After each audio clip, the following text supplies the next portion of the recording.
everybody, to another great episode of the Beyond Normal podcast. We have a guest today. He changed things up in the tech hiring space. He's got a company by the name of Bootup. He's a founder that goes by the name of Chandler Malone. I'm excited to have him on. He is a founder doing some great things in two great cities, the city of Tulsa and the city of Miami. So without further ado, I want to bring Chandler to the stage so we can start this great dialogue we're about to have. Thanks for coming on the platform, Chandler, and sharing your story with us, with our viewers. I'm excited to hop right into things with you. So without further ado, let folks know a little bit about your story prior to you founding Bootup. Like, tell us a little bit about Chandler and what made him take that next step to being a founder in this day and age. Yeah, definitely. So I'll say, early in my life, basketball was kind of like the center of my life. Like I went to school, basically I picked my school because I wanted to go somewhere where I could go play ball, and feel like I had a meaningful role. And I think, like that really speaks to, a lot of just like the competitive drive, and nature and, the love of team building, that I have as a person. But I pretty quickly understood that I was not going to be playing professionally. And so started thinking just about other options.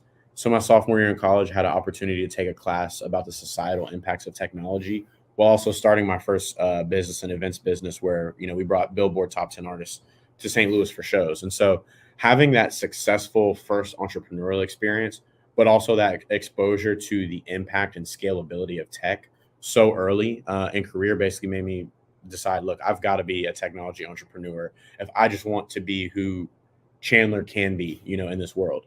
And, with that being said, though, I definitely knew that I didn't have the technical skills. I wasn't a business major or anything like that. I needed to get in rooms to be able to learn a little bit more and build credibility for myself, as well. And so that's when I started, just my venture capital journey. And so, interned for free for 20 hours a week, at a venture firm to start. And, eventually started working, in venture firms full time. And, even in, building this company, right, the last firm that I was at Tinto Capital in Tulsa, Oklahoma, all of our portfolio companies were reaching out to me, being like, look, we can't find anyone to hire. Like, can you help us? That forced me to start doing research just on the greater talent market, and helped me to understand that there's a 2 to 5 million person talent gap in tech today that's projected to grow to 85 million people by 2030. There are not 85 million working Americans between 25 and 40, and so when I saw a problem that big, right, it's like, okay, this is something worth digging my teeth into.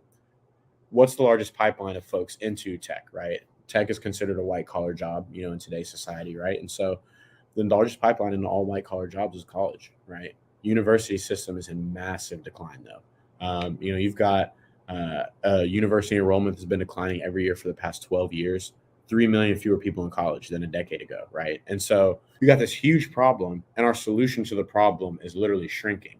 And so for me, this is getting me more excited, right? Because then I'm like, okay, the less clear of a solution there is, like the bigger opportunity that there is. And so, started doing research just on some of these non-traditional, training programs, right? Boot camps, vocational training schools, et cetera, and saw that graduates of those programs were growing 50% year over year, right? And so it's like the other educational opportunities, like people are engaging with those less. These non-traditional ones are experiencing a boom.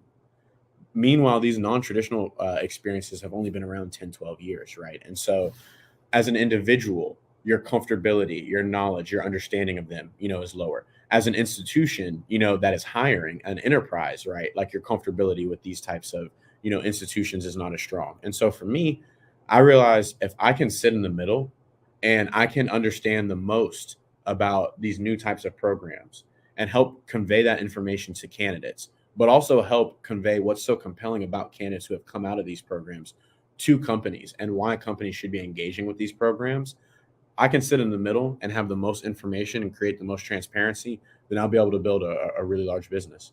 I'm curious to know what drew you to building in Tulsa. Tell us a little bit about the program you're in there and just why Tulsa in general. What are you seeing there? Yeah, man. So I guess the first piece that I'll say is I feel like just as a Black American, there is so much history in Tulsa.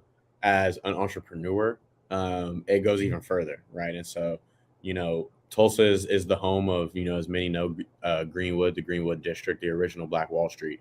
And so a little over 100 years ago, 1921, that entire district in Tulsa, which had more Black millionaires than anywhere else, in the country at that point in time, was burned to the ground by a white mob. So looking back, right, last year was the 100-year anniversary of that, and for myself, I look at technology, as basically the highest upside, form and version of entrepreneurship. Tulsa has not, traditionally been known, as a technology hub. And so to be a Black founder that is building a really high growth billion-dollar, opportunity in Tulsa, I feel like that is the strongest way to ever, possibly be able to, honor the legacy, of the folks that built the original Greenwood District, the original Black Wall Street. And to take just, kind of one step back of how I ended up there. So I was born and raised, grew up in Dallas, and went to a Black Tech Week event. The organization was owned by Derek and Felicia Hatcher. I want to give them a huge congratulations for getting it acquired by Brian and Candace Breckeen and the Lightship Capital team. That's huge to see Black founders, get acquisitions. But went to a Black Tech Weekend event in Tulsa, and just connected with a few individuals, met an individual named Michael Bosch who was launching a fund called Atento Capital. And I think for me, it gave me the best opportunity to be in a check writing, decision-making role, to be getting, as much exposure as possible earlier in my career than basically any other fund opportunity, had, presented me with. And so for me, I took that, opportunity and kind of ran with it. And, obviously, I spoke kind of as to what led to starting the company, even just the flexibility and autonomy that I had in that position and in that role, in Tulsa, which I may not have been able to have, at other funds, elsewhere, played a huge impact in even, finding the inspiration, for the company. And so, I think it's been great. And the last thing that I'll say is specifically for Black entrepreneurs, there are a number of funding sources in Tulsa that can really kind of bring you that initial angel, pre-seed type of money for you to get that proof of concept, up and working and be able to raise, a robust seed round, And so, with that being said, right, it's like there's this historical component, there's an incredible amount of opportunity, and it's a smaller community. And so because it's a smaller community, while there are, a lot of financial resources, it's a lot easier to get in contact with the individuals that you need to start developing relationships with to have access to that capital.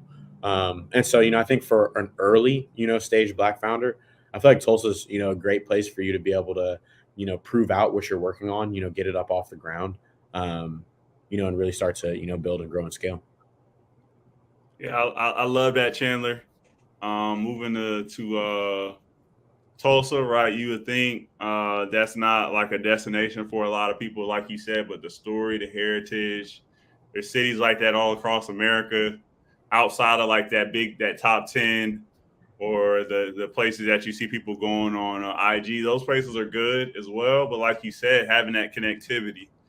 So folks, I can actually think back to college, right, where some people want to have that big college experience, but they may need a smaller college experience where they get more of that one-to-one relationship with the staff, with other students, with their professors. And so, yeah, I really commend you on that. That is definitely a beyond normal concept, right?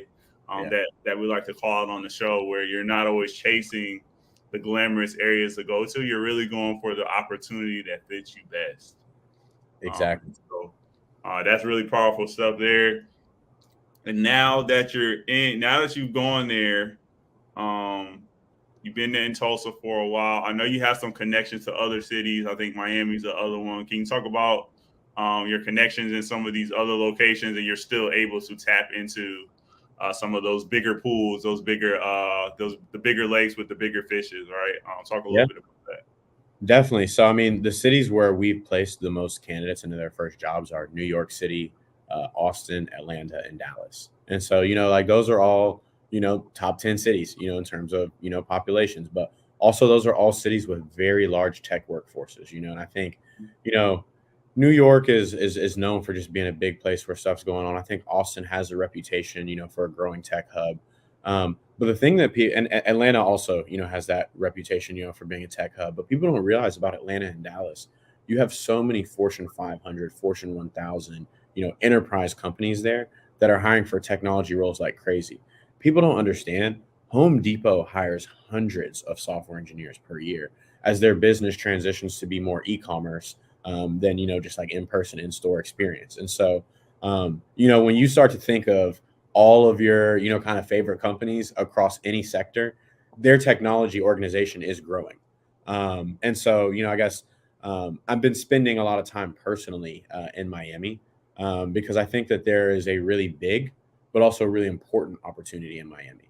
A lot of folks talk about the Bay Area and they're like, oh, the Bay Area is so bad, for all these reasons. But, one of the large reasons is just the large income disparity, right? The Bay Area is the epicenter of tech, still, even if, folks do feel that it's shifting away, it still is the epicenter today.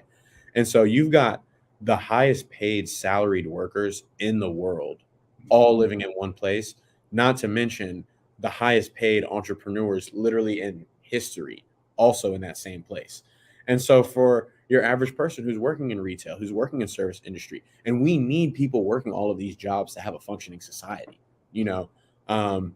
it's literally not sustainable to be able to like live in the region because prices have been driven up so much.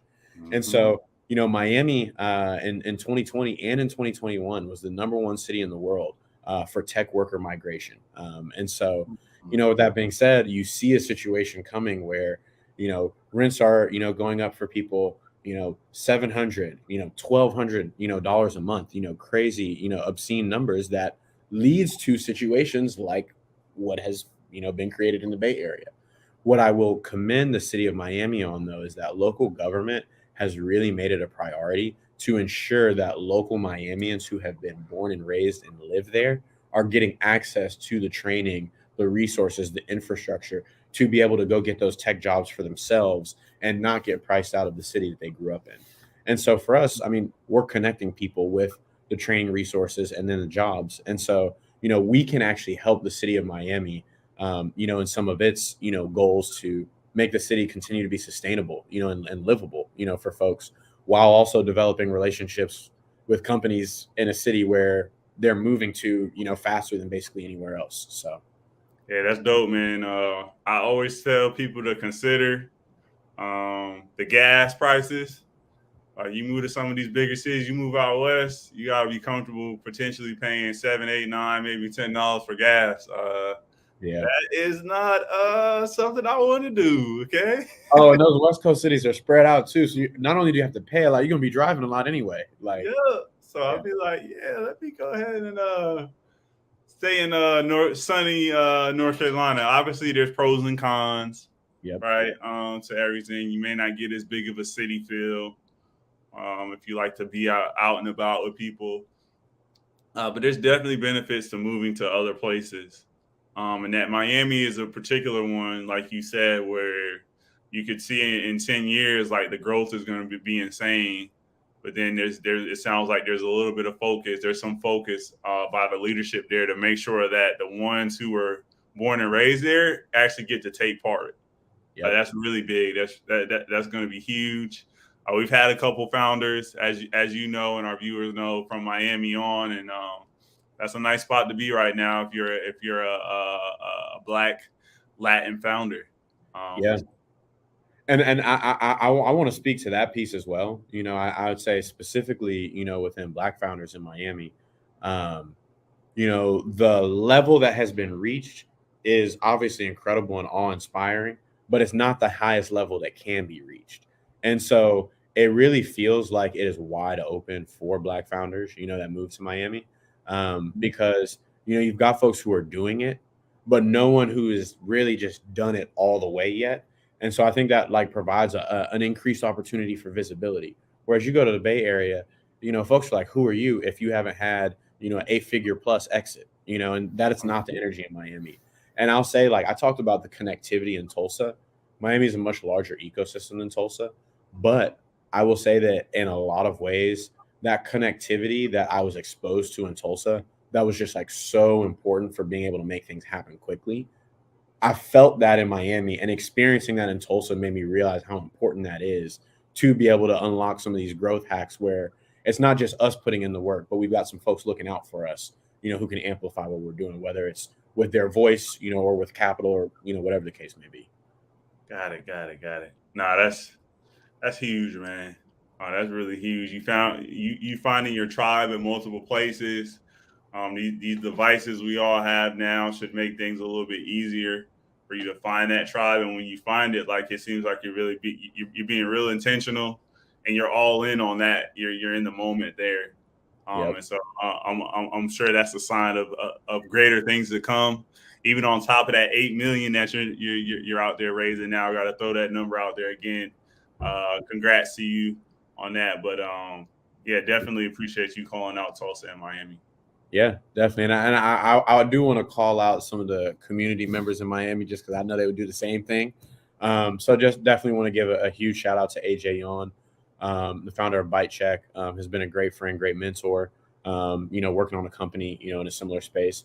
Also want to give a big shout out to Ariana the Techie, one of the only Black women building companies in, the Web3, metaverse space. And she is doing it like at a very high level. Also want to give, a big shout out to Ted Lucas, who's an entrepreneur, but also, serving as an angel investor, in the community and being able to get, those checks in before, the institutions, get involved. That stuff is super important. And that's like a lot of times for founders of color, the hardest checks to get. And so I want to, definitely give, Ted a big shout out. And then also want to give, Janine Sua a big shout out as well. I feel like she's just been a great connector.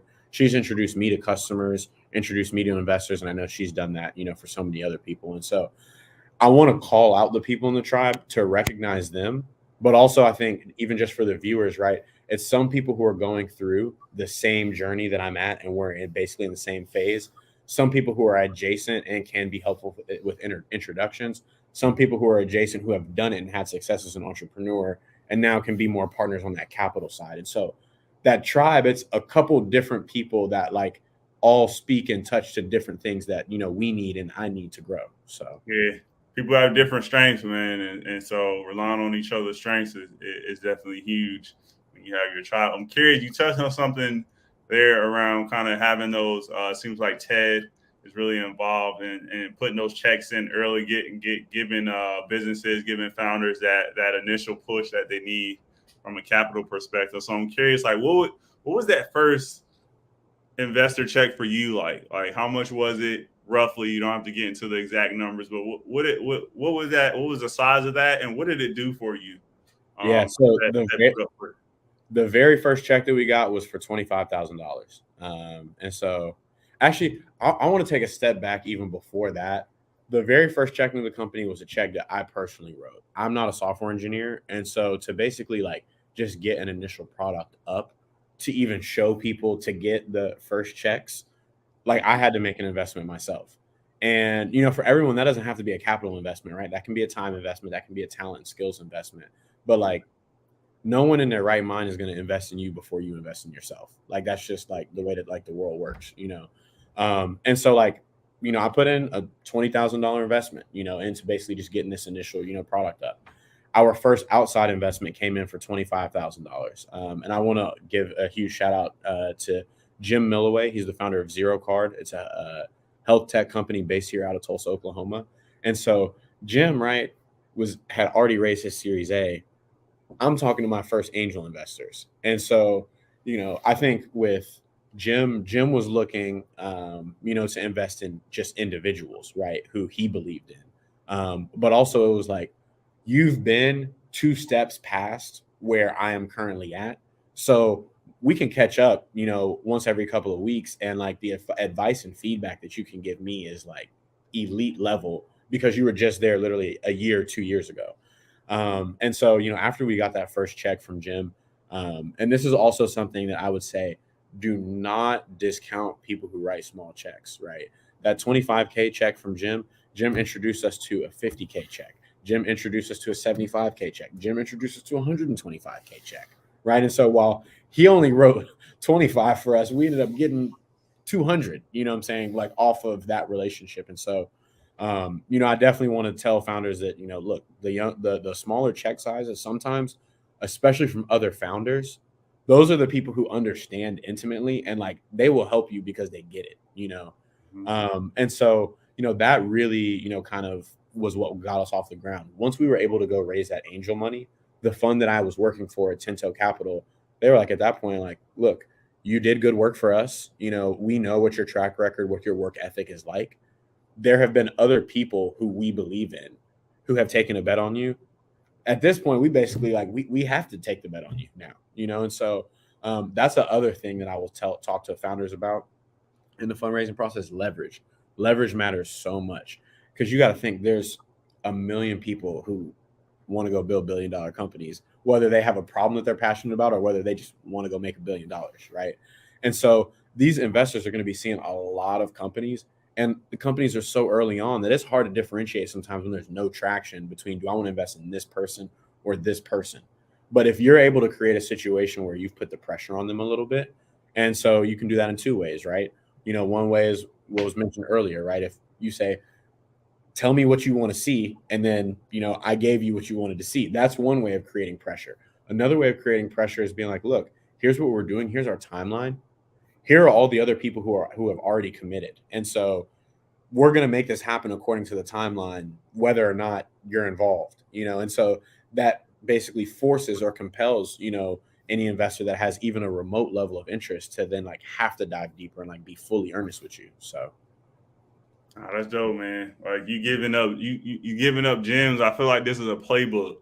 So somebody could literally just listen to this episode, write down these plays, and they'll have a real John Madden level, all team, all pro, whatever that highest level is. They'll have that right playbook for them to execute moving forward. So you dropping gems. I appreciate it, Chandler.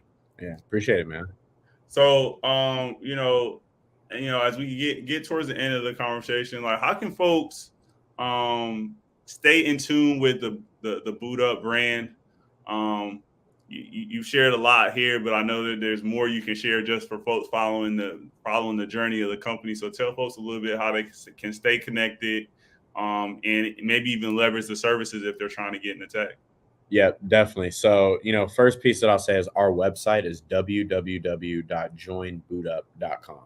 And so if you don't have any tech skills, but you're just remotely interested in getting into tech, feel free to check out the website, poke around. We'll show you various training programs, the length of time that it takes, the cost, the average salary that folks are getting, from those programs, et cetera, to help you just be able to understand more if it's a route that you even want to go down. But also, for folks who do have the training, right? We've got relationships with over 80 employers. We never have under 100 job opportunities from partner employers live on the platform. And so you're looking for that first job in tech. We've got a number of folks who are looking to onboard people who are getting that first job in tech, and so, definitely recommend, folks engaging with us that way. In terms of updates on Instagram and Twitter, our app profile is at Join Bootup. And then on LinkedIn, you can just search us at Bootup. And then, feel free to follow my personal accounts as well as Chandler Malone. I like to share, kind of monthly just updates on, our performance, on our numbers and statistics, and also try to open source, some of, the information that I'm putting out there, whether it be to customers or investors, just to be able to get feedback, and to share, with others, who are kind of like looking to learn from folks who are maybe a step, further in the journey as well. Hope everybody had their notes out. Obviously, this is going to be on all social media, DSPs and all that stuff. So you can hit the rewind button as much as you can, but definitely make sure you tap in with what Chandler's got going on. Plenty, as you can see, just the story that he's sharing. Plenty going on and plenty to come. So I'm excited to hear more about that. Like you said, Chandler, we're going to figure out how we can have you back on. So we can see how that world domination, that 8 million that you're raising now, and the countless others that are going to leverage your platform to get into tech, see how that's going for you. Yeah, most definitely. So last time I want to pass it to you as we close out. Like what is that final thought you want folks to take away from this conversation? They've been listening with us. They've been tuning in, taking notes. vibing with the story. But what's that last takeaway from this conversation for those listening? And what do you want them to keep top of mind? Yeah. So I'll say I think what I want to share is for both other founders, but also folks who are looking to make that, jump and like break into technology for the first time.